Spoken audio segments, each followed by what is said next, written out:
Mid last year, we took a look at how well the RX 550 ran Grand Theft Auto 5. In fact, it was my first video with that graphics card. Taking some inspiration from my recently released Overwatch on RX 550 feature, I wanted to re-examine the RX 550 on GTA 5, this time with a focus on higher frame rates being the goal. In that original RX 550 GTA 5 video, I was aiming for overall graphics quality at a playable frame rate, i.e. 30 FPS. And we had some minor dips below that baseline. Unexpectedly, in some cases that bottleneck was the CPU, as I was using the i3-2120 in my wife's older Gateway PC. It's a hyper-threaded dual-core that can still play modern games to a certain degree, however GTA 5 gave it quite the workout. Not only does the game's world simulation require a decent amount of processing power, but the extra CPU draw calls incurred by higher graphics settings took its toll as well. It's sort of an odd balancing act that PC developers can only do so much about with all the different combinations of PC hardware out there. Knowing how limited the i3-2120 was in the pursuit of 60 FPS, I decided to transplant the graphics card in my main system with a much more capable quad-core i5-4690K, and I still managed to create some CPU bottlenecks, though this time they were generally well above target frame rate and not a real issue. With an increase in graphics settings, the bottleneck shifts back over to the GPU. So going on past experience, I already knew that the RX 550 was not going to hit a consistent 60 FPS without really limiting some of the graphical fidelity. This is a pretty low-end graphics card with only 1.2 teraflops of theoretical compute. By comparison, the Xbox One is either 1.3 or 1.4 teraflops, depending on if you have an original launch style system or the S model respectively, and the PS4 has about 1.8 teraflops, and both of those systems run GTA 5 at 30 FPS. Higher maintained frame rates on the RX 550 are not going to be easy, especially since I have chosen to stick to 1080p no matter what. I even stuck to this with the Radeon 7750, where the real problem was the memory bottleneck, not the GPU. GTA 5 really isn't that hard a game to run. It's a game really rooted in the past generation, being released originally on the Xbox 360 and PS3 in late 2013. Consequently, there was a lot of room for improvement when ported to the PlayStation 4, Xbox One, and ultimately the PC in 2015.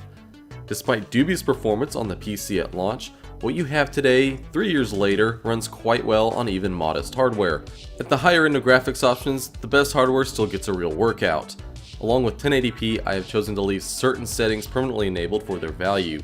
The FXAA was left on to help smooth out the image, and ambient occlusion prevents the world lighting from looking overly flat.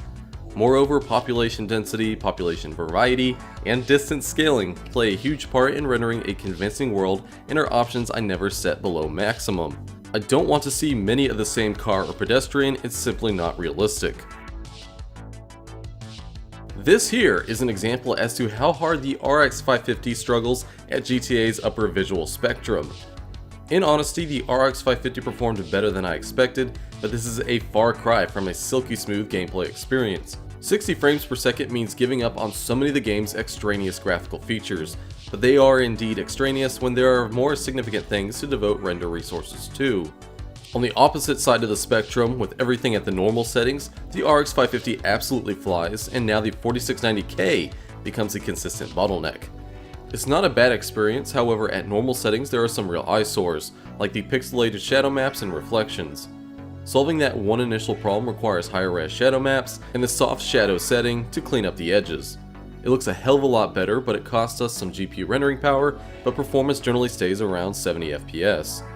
The other major eyesores were the texture's lack of detail, and the texture filtering looks horrible, even with the 16 times setting. The texture filtering quality seems to be tied to the shader quality setting. With the high textures and shader quality and subsequent improvement to texture filtering, the quality improves immensely. It's only too bad changing the texture and shader values requires a game restart. However, I decided to get bold and just jumped immediately into just about an all-high preset. The performance was great actually, but wasn't meeting the 60 FPS goal I initially laid out. With another game restart, I reverted to the normal setting for many features and even turned tessellation off. Tessellation is a feature that between on and off, I've never really noticed the difference in game, hence I can live without it. It's here for the most part. Our 60 FPS goal is mostly achieved. High textures, shaders, and shadows, with everything at their minimal values, aside from soft shadows, anisotropic filtering, and ambient occlusion, the game runs great and still looks very good, but we do indeed get some minor dips below 60, and they were quite forgivable. After all, even 50 FPS is not that different from 60 usually. However, as busy and detailed Los Santos is, we need to validate this configuration, so I went for an extended cruise to test out other areas of the game.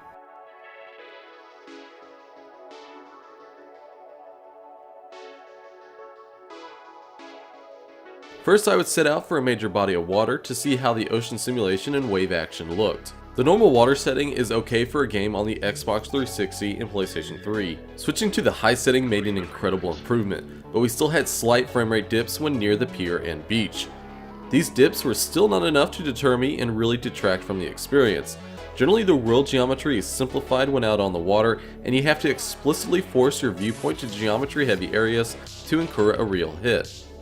I got back on land and went on a little road trip up north to check out the sequoia forest and their impact on performance.